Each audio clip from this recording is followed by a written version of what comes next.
Physics के चौथे one liner question series में आपका स्वागत है। ये अंतिम सीरीज है। पहला क्वेश्चन है, वह न्यूनतम वेग जिससे किसी पिंड को पृथ्वी की सतह से ऊपर फेंके जाने पर वह गुरुत्वीय क्षेत्र को पार कर जाता है कहलाता है, वह पलायन वेग कहलाता है। पृथ्वी के लिए पलायन वेग है 11.2 किलोमीटर प्रति सेकेंड। अगला क्वेश्चन है, सूर्य के लिए पलायन वेग का मान 42 किलोमीटर प्रति सेकेंड है। चंद्रमा के लिए पलायन वेग का मान 2.38 किलोमीटर प्रति सेकेंड है। पलायन वेग कक्षीय वेग का होता है, तो कक्षीय वेग का √2 गुना होता है। आगे चैप्टर है दाब।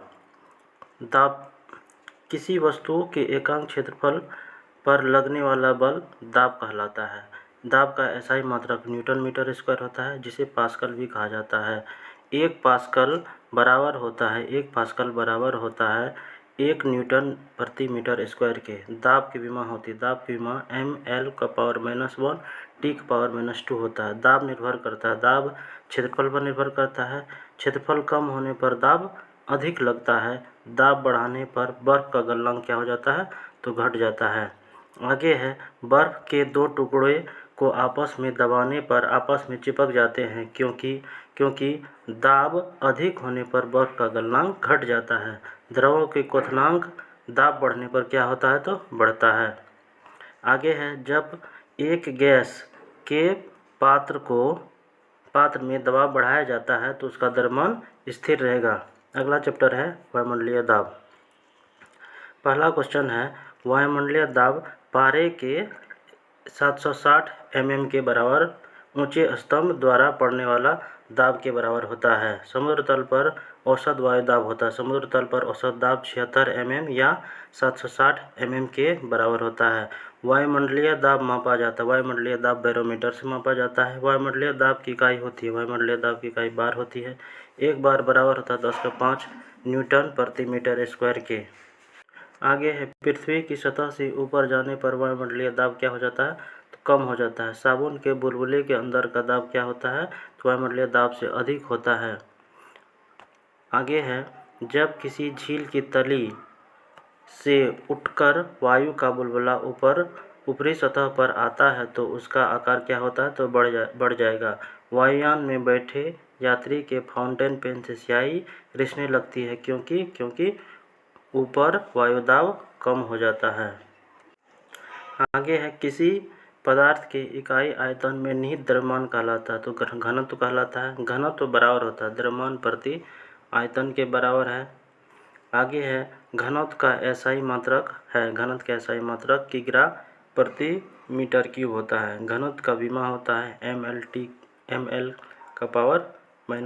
आपेक्षिक घनत्व मापा जाता है, आपेक्षिक घनत्व हाइड्रोमीटर से मापा जाता है। दूध की शुद्धता मापी जाती है, दूध की शुद्धता लेप्टोमीटर से मापी जाती है। हाइड्रोमीटर और लेप्टोमीटर के सिद्धांत पर कार्य करता है, तो यह प्लवन के सिद्धांत पर कार्य करता है। आगे है, जल में अशुद्धियाँ या लवण मिलाने पर जल का घनत्व क्या होता है, तो बढ़ जाता है। नेक्स्ट है, समुद्री जल में तैरना आसान होता है क्योंकि समुद्री जल का घनत्व अधिक होता है। आगे है, हीरा का अपेक्षिक घनत्व तथा अपवर्तनांक होता है, तो क्रमशः हीरा का घनत्व होता है 3.52 जबकि अपवर्तनांक होता है 2.417। जब बर्फ शुद्ध जल में तैरती है तो उसका कितना भाग पानी के ऊपर रहता है, तो 1/10 भाग पानी के ऊपर रहता है। आगे है, पानी से भरे गिलास में बर्फ का टुकड़ा तैर रहा है। टुकड़े के पूरा पिघल जाने पर पानी का तल क्या होगा, तो पानी का तल अपरिवर्तित रहेगा। नमक के घोल में अंडा तैरता है क्योंकि नमक के घोल का घनत्व अंडे के घनत्व से अधिक होता है। आगे है, दूध से क्रीम निकालने पर क्या होता है, दूध से क्रीम निकालने पर घनत्व क्या होता है, तो बढ़ता है। जल का घनत्व अधिकतम तथा आयतन न्यूनतम होता है कितना पर, तो 4 डिग्री सेल्सियस पर। किसी वस्तु की मात्रा बदलने पर अपरिवर्तित रहता है, तो क्या अपरिवर्तित रहता है, तो घनत्व अपरिवर्तित रहता है। लोहे का एक गोला पारे पर तैरता है किंतु पानी में डूब जाता है। लोहे का आपेक्षिक घनत्व पारे से कम होता है किंतु पानी से अधिक होता है, इसलिए। नेक्स्ट है, वायुमंडलीय में तैरते हैं, क्योंकि वायु की तुलना में बादलों का घनत्व कम होता है, इसलिए बादल वायुमंडल में तैरते हैं। पिघलने पर बर्फ का आयतन क्या होता है? पिघलने पर बर्फ का आयतन घटता है। जमने पर पानी का घनत्व क्या होता है?